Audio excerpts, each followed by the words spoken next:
All right. So this is the Conscious Growing Gardener channel. Welcome to this channel. If you haven't been here before, welcome if you have been here before, right?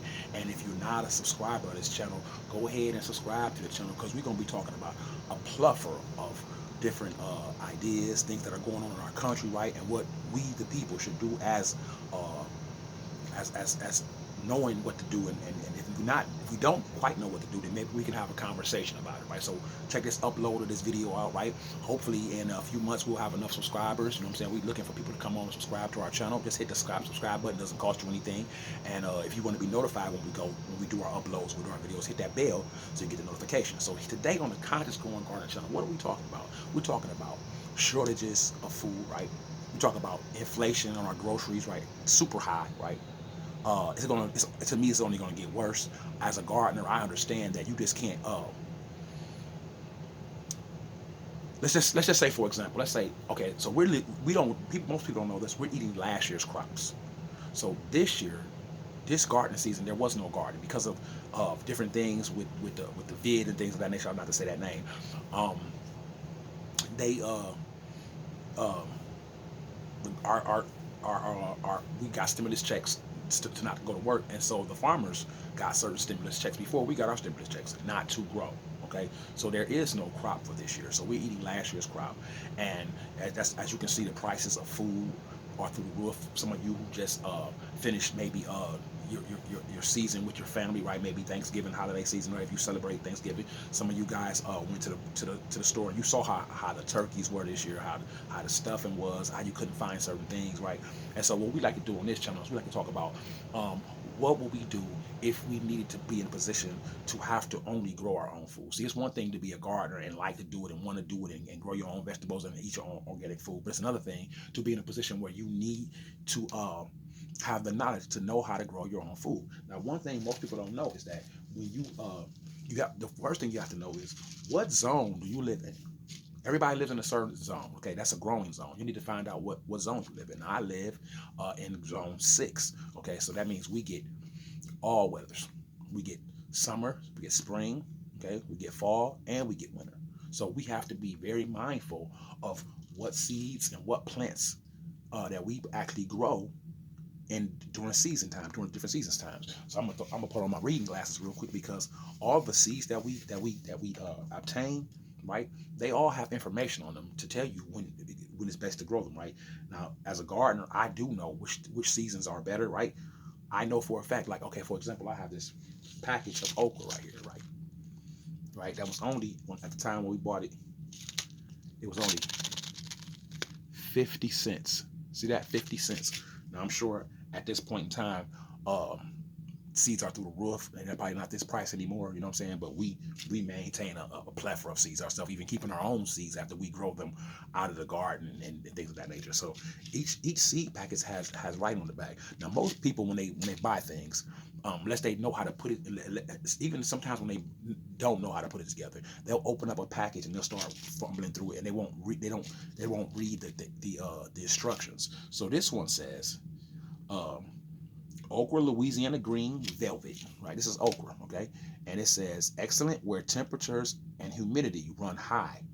Dark green, 6 to 7 inches, spineless pods, stay tender, rich in vitamins A and C. Okay, so the growing tips. These are the growing tips. In warm areas, seed directly outdoors in full sun. In cool climates, seed can be started indoors 4 to 6 weeks before planting outdoors. Harvest pods when they are 3 to 4 inches long. Keep pods picked to encourage production. Okay, even tell you the uses of it. Excellent cooked, fried, or pickled. Also used as a thickening agent for soups, and it freezes well. The suggestions is for the finest homemade gumbo, plant plenty of sweet corn, peppers, and tomatoes. Okay, along with the okra. Okay, so if you know anything about okra, you know anything about gumbo, that's one of the ingredients that's in gumbo, the okra. Okay, so we continue to keep different types of seeds around for the growing area, for the growing era of just being able to have to grow your own, right? So here we go with a this is a rare one, a cucumber lemon. Okay, I know this is the wrong. I know you guys aren't seeing the words; they're all backwards. Okay, I got the thing turned out backwards, so it's not. If it wasn't, I wasn't expecting you guys to see letters and have to read. Usually, I do turn it around when I do that, but I'm going to read this for you guys so you'll understand. Now, of course, the okra keeps claiming warm climate, but it won't tell you specifically what type of warm climate, right? And what's warm to you may not be warm to the plant. Okra is a 75 degree, 74, 75, 80 degree type of temperature plant. Okay, you can't plant okra, and when it gets cold, sometimes it's like let's just say your okra has been growing really well, right, and your plant's growing, but you haven't got any flowers yet, or you haven't got any okra. Okay, so one of the two, you might have flower, or you may not, because you need flower in order for it to be pollinated for okra to grow. So either you haven't got the flower yet, or you haven't got the okra yet. Well, if you plant it too late in the summer and it goes into fall and it gets cold, right, the okra will not continue to grow. If you plant it too early, right, you could stunt the growth of that plant. And if it's springtime and it goes from like 65, 70 something degrees in the daytime, and then at night it drops down like to 50s and 40s, that'll stunt the growth of the okra. So you want to make sure you plant okra in the hottest part of the season. I said seasoning, in the hottest part of the season, so that you can get the most okra out of it. We usually, because we live in Ohio and we have those funny days, we usually wait till the middle of July. Okay, we might start them in the house in the spring, you know what I'm saying, or early summer, and then by the middle of July, put them outside, right, and they'll just take off. Now one year we planted them in July, and all through the month of August, we were just every day we were just okra. We was getting okra every day. It was so beautiful. I was scared to cut them off. I knew they was getting too long, because you let them get too long, they'll get woody and hard. And then the okra's not good when it's hard and it's like that. So you want to make sure when they, like you said, with the thing says when they're about 3 to 4 inches. Hold on, I'm gonna make sure I'm saying it right. Yeah, you want to harvest the pods on like 3 to 4 inches. So you don't want to get them no longer than that. And then you want to start clipping them and taking them inside. You know what I'm saying? You can freeze them. Um, you can even hydrate them. Okay, I'm gonna show you what we got right here. Of course, this is not okra, but this is I believe this is ground beef. This is ground beef. Okay, and we have a dehydrator. We actually dehydrate this, and this is the seal bag that it comes in. Okay, so when you add water to this will turn back into ground beef again. But it's dehydrated, and as long as it stayed in a cool, dry place, it'll be fine forever. Okay, we tried it more than once. We did some peppers like that. Here they are. These are the peppers, and you can see them.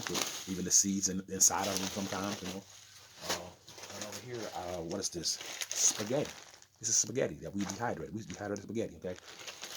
And you see, we sealed it up, and we got a seal bag where you seal them up so they'll stay fresh and we keep them cool and dry. And you can add water and eat like an MRI. Okay. Also, one of our neighbors was avocados had really went bad, and we're not really partakers of avocado in our house. We don't eat a lot of avocado here at all, period. But because they had them and they were going bad, we knew the seeds were in there. So we said, well, let's give them to us. And they were like, why would you want some bad avocados? Well, they didn't understand that we wanted the seeds. Okay, we wanted the seeds because this is how you can grow your own avocados. Okay, you need the seeds. Okay, so we're always looking into different things, right? Now let's talk about the cucumber lemon, right? The one I just showed you. This is the cucumber lemon. I'm showing you upside down since you can't read anyway. Maybe you can read that way, right? It's a cucumber. This is a lemon cucumber, okay? And this one says days to germinate 8, spacing 4 feet to 6 feet apart. Days to harvest 65 to 68 days, okay? And it's good late May, June, or late April, July. And okay, so it's showing you the different zones, and it's telling you when it's best to grow this. Okay, so where I live at, it's telling me in late April and July. Okay, and then up further north it says late May and June, and then further down south it says February to June, because you don't want it to get too hot. Okay, it says in full sun, sow 4 to 5 seeds over a 12-inch tall and 2 feet across hill. When 6 inches tall, thin to 3 per hill. Okay, so they'll grow. And when they get so tall, you're supposed to prune them. Okay, and so a lot of times the directions to how to grow something or what's best for it, it's right there on the back of the package. Okay, so when you start buying your seeds, like we started so early, man. I mean, we as the conscious growing gardeners, we knew that this was going to be a issue of we were as wanting to be able to be gardeners anyway, and growers of all type of plants and different foods. We wanted to make sure that we also had plenty of variety, but we also wanted to make sure that we had plenty because we knew that the time was going to get rough in this country. We took a trip down southern Ohio, uh, and we noticed that there were no farmers, there were no crops at all.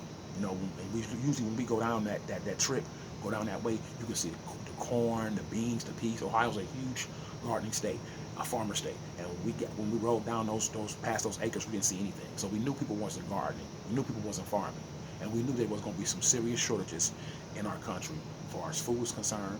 And we also knew the year before that we had a lot of flooding, and because we were trying to garden, and this is like maybe our second or third year gardening. I think it was our second year, and we just could not get anything. Every time we put seeds in it, in the ground, it was so muddy and so wet out there. It was just like, wow, we can't do anything. So what we did was we went and we got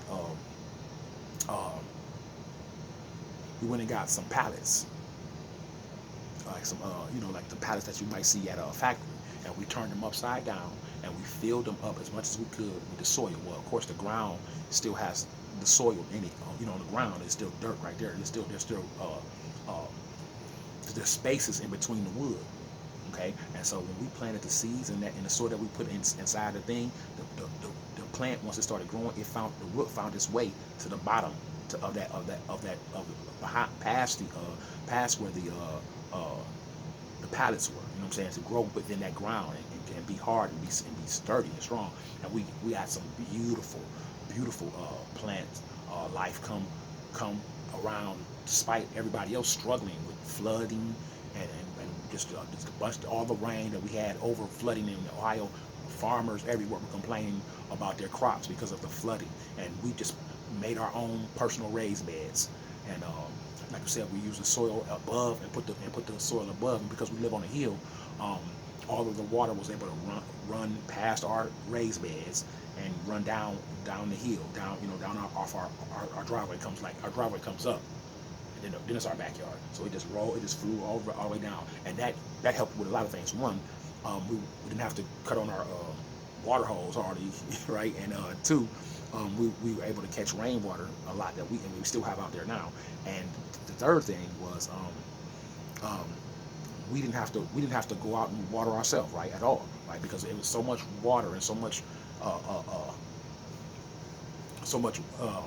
hydration, right, that we were worried about our plants root rotting because of so much water. So what we used was a little bit of peroxide. We was putting peroxide into our soil to keep the plants from root rotting.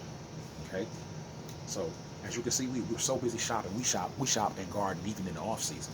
So as you can see right here, this is 99 cents for this particular.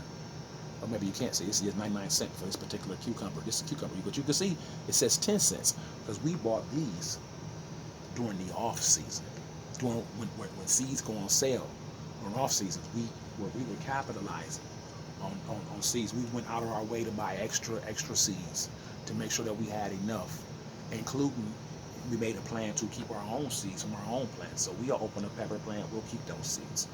You know what I'm saying? We'll open up a tomato, we can dry them out and keep those seeds as well. You know what I'm saying? There's all type of ways to keep your own plants and have your own seeds. I mean, keep your own seeds. So this is an heirloom variety, and this one says it says in a sunny garden location after all danger of frost is past, sow 4 to 6 seeds on a 12-inch diameter hill. When seedlings are 1 or 2 inches tall, thin to 3 plants per hill. See, sometimes that's what they tell you is they tell you to overseed in certain areas because they know that there's a potential that sometimes seeds won't germinate. So they'll say, plant 3 or 6 or whatever, and then you'll plant like 4 to 6 seeds, and then you might not get 6 plants. You might only get 4 4 plants or 5 plants that come out of all 6 seeds that you get. And you know what I'm saying, you might plant 7 of them. You might only get, you know what I'm saying, you might only get 3 or 5 plants that might germinate from them seeds, and you never know why your seeds don't germinate. Sometimes seeds do not germinate. Okay, so some people believe in overseeding just to make sure that they get a seedling to break and to come in into itself. So some people think that when they don't get a seed, that when they plant a seed, if they don't get something to grow, that they did something wrong. It's not always you. It's not always the weather. It's not always the lack of knowledge. It might just be the fact that the seed just doesn't germinate. All seeds do not germinate. You know what I'm saying? Sometimes they do, sometimes they don't. And sometimes you'll plant 6 seeds and all 6 of them will germinate. You just never know about seeds. There's no guarantee with them, but you know what I'm saying? That's why we try to keep a plethora of them so that we can, you know what I'm saying, we can overseed and we can come back and prune the ones out, cut them out, right? And if they start growing roots, we'll clip them and put them in the water and make them grow their own little root, and then plant it into some soil itself so that we can continue to grow off that plant. We don't just want to get rid of the ones that started growing, right? We'll just put them in some water, right? We'll put a little cup of water, put them in water, right? Let them sit there like a house plant. You ever seen somebody when people cut house plants, what they do is they cut a piece of the plant and then they put it in water. They send it home to their friends or family, whoever wants a piece, and they'll say, leave it in the water. And when you leave it in the water over time, it'll start growing its own roots. And once it starts growing its own roots, then you can place it in soil. And you can place it into the soil, into the gardening soil, or to the potting soil that you have. That which depending on where you place it. If you place it outside, or if you're placing it into a pot in your house, or even outside of the pot, you want some potting soil. And so you can plant it once it starts graining its own roots. Some people think you can just cut it and put it right into the soil. No, you can't. It's not going to grow its own roots that way. It's going to die. You have to put it in water and let it continue to grow through the water, continue to germinate till it has its own roots. And once it has its own roots, then you can plant such said plant into the soil and watch it grow.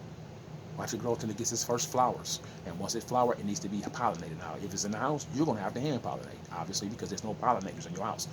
Which is why we love springtime. It's the perfect time for gardening, because once you sit stuff outside, you let it grow. You got it in the garden, right? The ants, the bees, right? They will come and they will pollinate. You know what I'm saying? Now sometimes bees is overtake and start doing too much, right? You have to be careful with them. Sometimes you have to get rid of some of the ants, you know, depending on what kind of ants you got. And I know little tricks like using a little bit of boric acid and some Karo syrup, right? And just maybe a little pinch of sugar and put it into a water bottle, right? And then cut a side open, like right here. Cut a side open right here in the bottle right here. A nice little side piece right here, a little circle or a little square, diamond, whichever one you can cut, and you sit it in your garden as such with the water. You sit it in your garden on the side of your garden like this with the water, the Karo syrup, and the boric acid and a little sugar, and watch the ants come to it. And once they get in the water, of course, they're going to drown. They can't swim. So you can get rid of ants in your garden. Simple, easy way. Okay. You guys, I'm going to get up out of here. I'm not going to hold you unduly. I just do want to say that because we're having such an issue with food and such shortages and lack of different things. You go to the store, you can't get this, you can't get that, and you go to the store and you don't even want to pay for it because it's too high. The best thing to do in those times is to get you a pack of seeds, okay? Get you more than one pack of seeds. Look at that. Same thing, more than one pack of seeds, okay? Get you as many packs of seeds as you can possibly find, okay? And grow your own, okay? Grow your own, all right? Grow your own kale. Grow your own radishes. Grow your own lettuce, okay? Grow your own cucumbers and zucchini and squash, okay? My favorite lettuce, Paris Island. This is my favorite lettuce. I love this. Sometimes you see it at the store. Sometimes you see this kind of lettuce at the store. It's called Paris Island. It's the best. If you ever see it, get you some. You'll love it. If you like salads, you're gonna love Paris Island lettuce. Now here we got. This is Grand Rapids leaf lettuce. It's different. See, there's so I tell people all the time. There are so many different types of cucumbers and lettuce. We just think it's one or two types when there's like 50, 100. Every year they're coming out with different plants. especially tomatoes and stuff, because what happens, what is the bees will cross pollinate with different tomatoes and and they make up different kinds all the time. They'll come up with different taste and different flavors of them, right? And you just got to really know, which ones is which ones you like, right? Which ones is appetizing to you and your family, right? And it don't matter. Corn, right? People think it's only one type of corn. Oh, what cream style? No, we got ornamental corn. Okay, this is the kind that you see sometimes, and you see they use it as they don't really eat this all the time. It's the festive corn. They'll put it on the table like it's like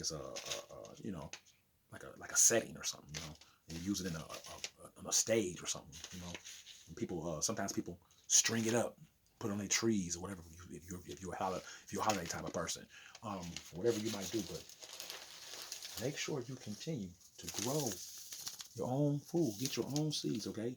Look at this, 50 cents for this. 50 cents for carrots, right? But you'll go to the store and pay an arm and a leg for carrots, and the reason why you do that is because somebody else grew them for you. And all you had to do was find a little spot in your backyard, till that little area, okay? Uh, put a little bit of garden soil down there, mix it in with the dirt, okay? And drop those seeds in there, and take care of it. Water it when it needs water. If it's raining, don't need to water it. If it feels dry out there, touch the soil. If it feels like water it. Let it in the first garden season. You may not get a plethora of carrots. They're very particular. These most carrots, I think, and if memory serves me correct, carrots are a biennial. Okay, and biennial means that the first year you may not get carrots. It may take two garden seasons. Okay, so just read up on them. You know what I'm saying? I'm not always sure of everything I say all the time. So if I say I'm not sure about something, I'll tell you. This one I'm not completely too sure. Let me see, what does it say? It says 60 to 80 days to harvest. So it's not claiming that it's a biennial. Okay. But so it says you in one garden season you can't get it. So I might be wrong. See, but some plants are biennial. Like I know for a fact asparagus is a biennial. You're not going to get it every year. You're not going to get. Sometimes strawberries act like that. They don't come every year. That plant will come back to life every year.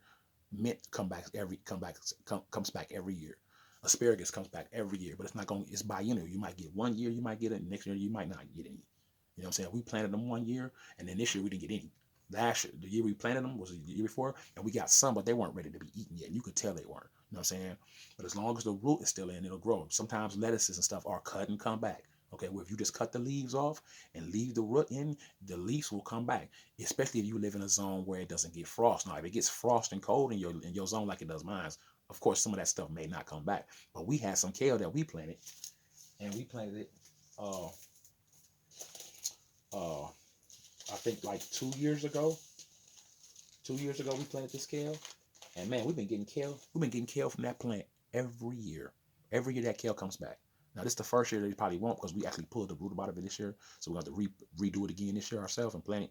But it's just fine. We got plenty of seeds, and that's what happens when you get your seeds and you get your soil, and you find a place where you want to grow, even if it's in pots in your own house because of the weather outside is cold, right? Or if it's or you live in a good zone where it stays warm, and you can and it's, even at night in the wintertime, and you can plant those cold, cooler climate plants like uh, lettuce. Okay, lettuce. You can grow these in cooler climates, right? Uh, you can grow radishes in cooler climates. You can grow spinach in a cooler climate. Okay, you can grow kale in cooler climates. We're dealing with cooler climate plants. Okay, um, you can grow. What else can you grow that's in a cooler climate plant? You want to stay away from things like tomatoes and cucumbers and squash and zucchini and okra and stuff like that. They need, and corn. They looking for a little hotter climate. You know what I'm saying? But your leafy lettuces, your greens, your lettuces, all those types of things, those spinaches, right? Kales, you can grow those in a cooler climate plant. All right, conscious growing gardeners, continue to grow. And if you haven't started, start with getting your seeds, and start with trusting your own instincts, and Watch the Conscious Growing Gardening channel or another gardening channel and get your information you need on how to grow your own food, your own fruits and vegetables, okay? All right. Peace and light. We're out.